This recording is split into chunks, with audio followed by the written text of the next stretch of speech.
Hey guys, and welcome back. Do you have a bunch of G.I. Joes that are nothing but woes from their heads to their toes? Well, never fear, because 8 Byte Brian's here. And aside from this terrible rhyme, I'm going to show you how to fix your old G.I. Joes and have them good as new in no time. Stay tuned on this episode of Retro Repairs. Alright, hey guys, I'm all set up here. So I've got two G.I. Joe figures that are in some serious need of repair.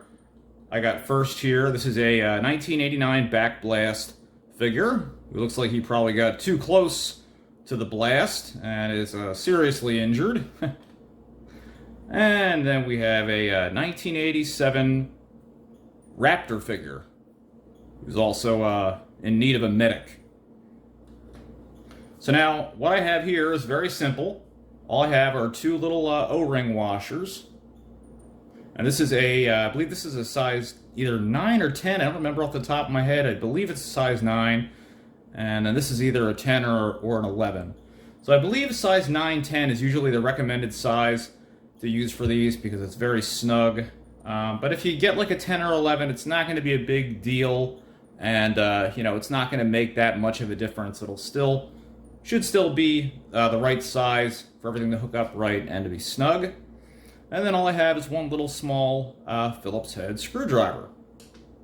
So this is a really simple repair. I know probably most people already know how to take apart their Joes and repair the O-rings. And I know that some people, they'll just, unless they're completely like snapped and broken, they'll just leave those dry rotted ones in, and they say you shouldn't repair them. But I think that's ridiculous. I mean, if you're basing your value of a figure off of whether or not the original natural rubber has degraded, which it will do, because that's just a natural process of things, I mean, that's ridiculous. I mean, as long as the rest of the figure is original, there's no problem if you just go ahead and you're repairing it and restoring it and replacing something that is actually damaged. But like I said, this is a pretty easy repair, and another thing that's good that you can do while you're doing this repair is just diagnose anything else with the figure.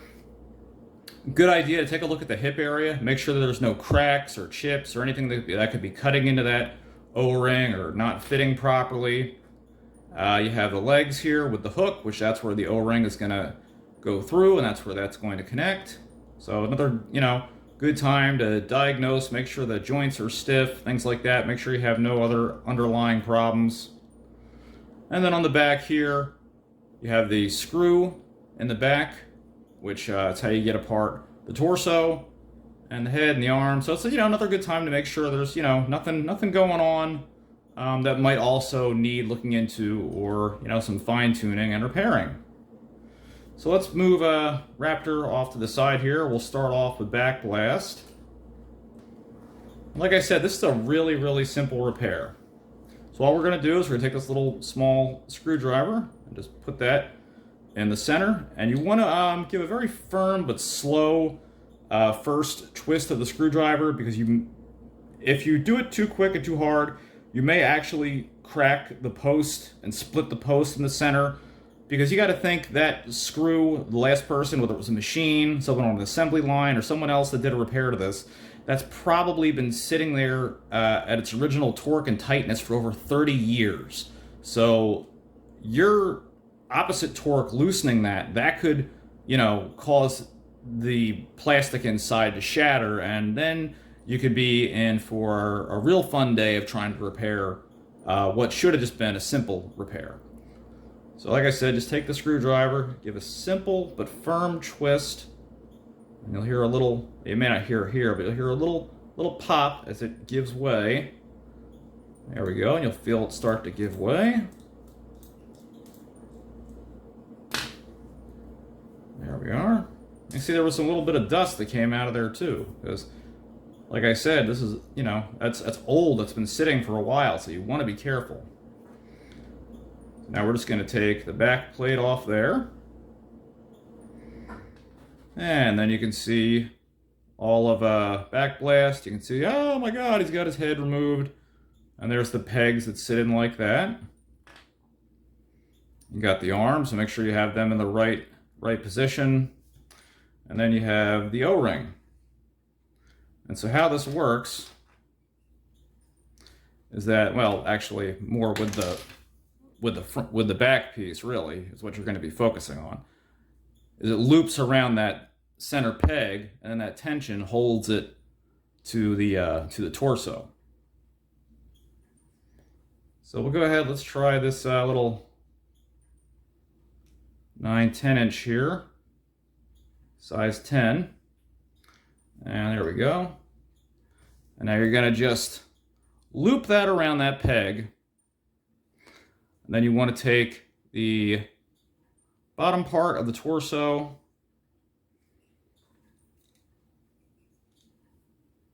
actually you can do that first sometimes. I mean, really doesn't matter, but I guess if you're using a smaller O-ring, it might be a little easier.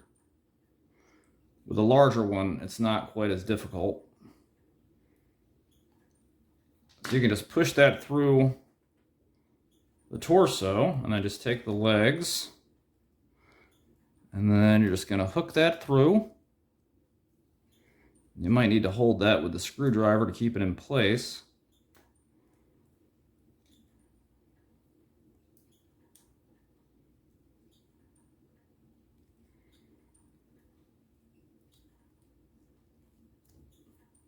Yep.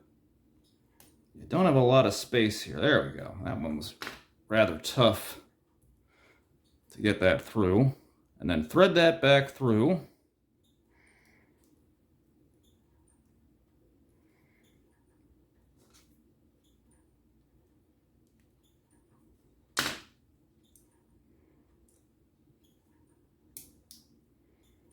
There we are. And then you're just going to wrap it around this peg here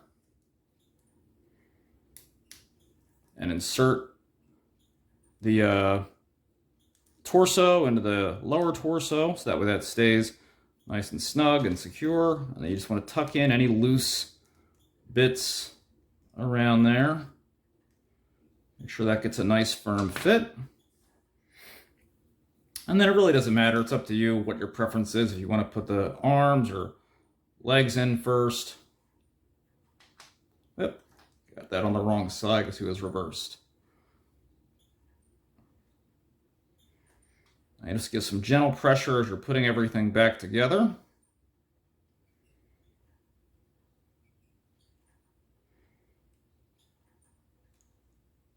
And this is definitely where it gets a little tricky to hold everything in place. So I usually advise starting with the neck, which promptly fell out. And then you can always just insert the arms afterwards.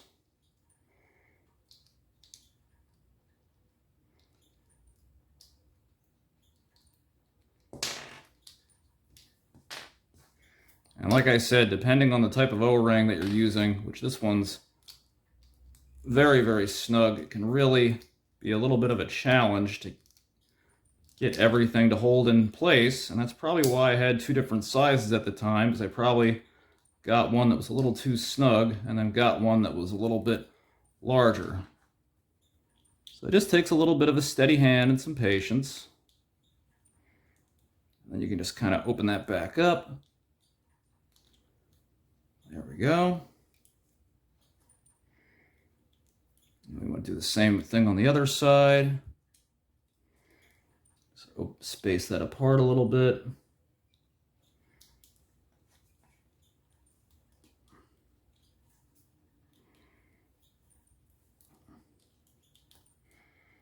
Like I said, it can be kind of tricky to get it open without having everything fly apart back out of it that you just put into it.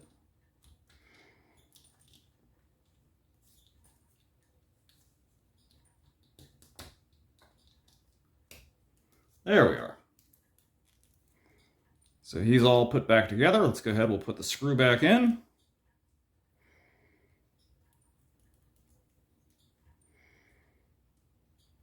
Just drop that in there. And we'll tighten that up. You don't want to over tighten it, just make sure it's nice and snug. Last thing you want to do is strip a screw.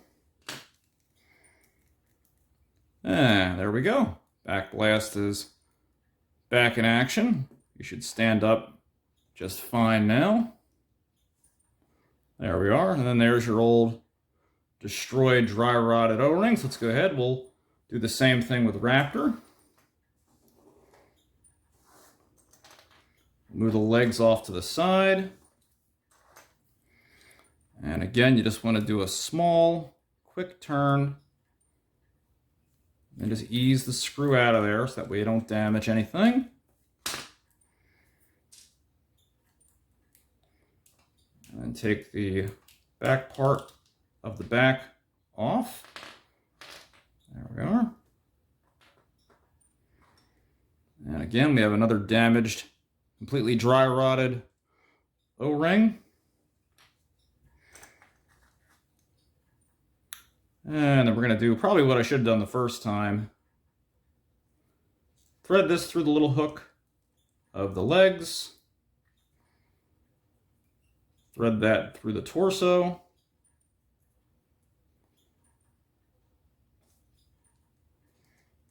That's why our little screwdriver is handy too, to get that little loop and pull that through. There we are.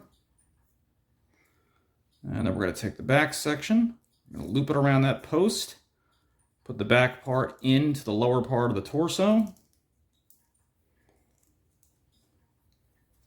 We're going to tuck that O-ring in nice, that way it's not getting in the way of anything.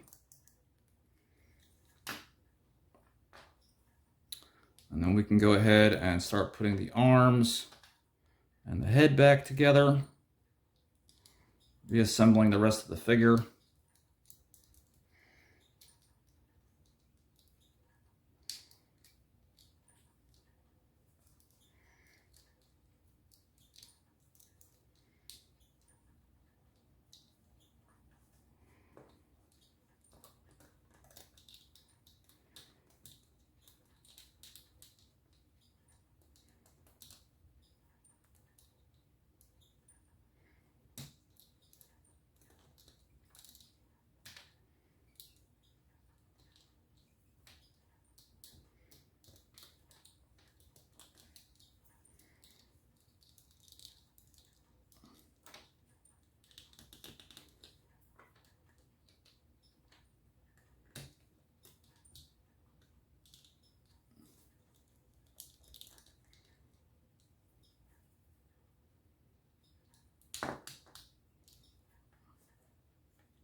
And this can sometimes be the trickiest part because everything just wants to resist being put back together. And it's very difficult to hold everything in place. And then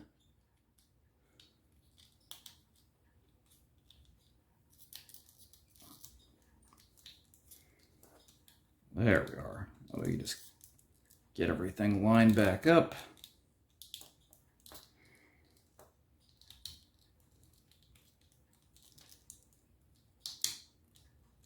Oh, almost. His neck popped out.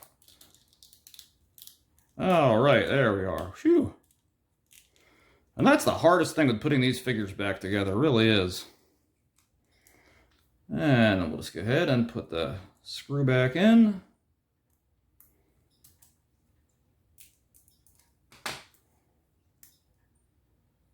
There we are. And Raptor is back in action. And these Joes are now ready to go. So anyway, guys, hope you found this little retro repair very informative and useful, and I hope it helps you to repair some of your own G.I. Joes. So until next time, I'll see you guys on the next retro repair. Take care. Hey guys, if you liked the video that you just watched, don't forget to hit that subscribe button down below, and you can follow me at Facebook at King of Retro or Twitter at #8ByteBrian. See you next time.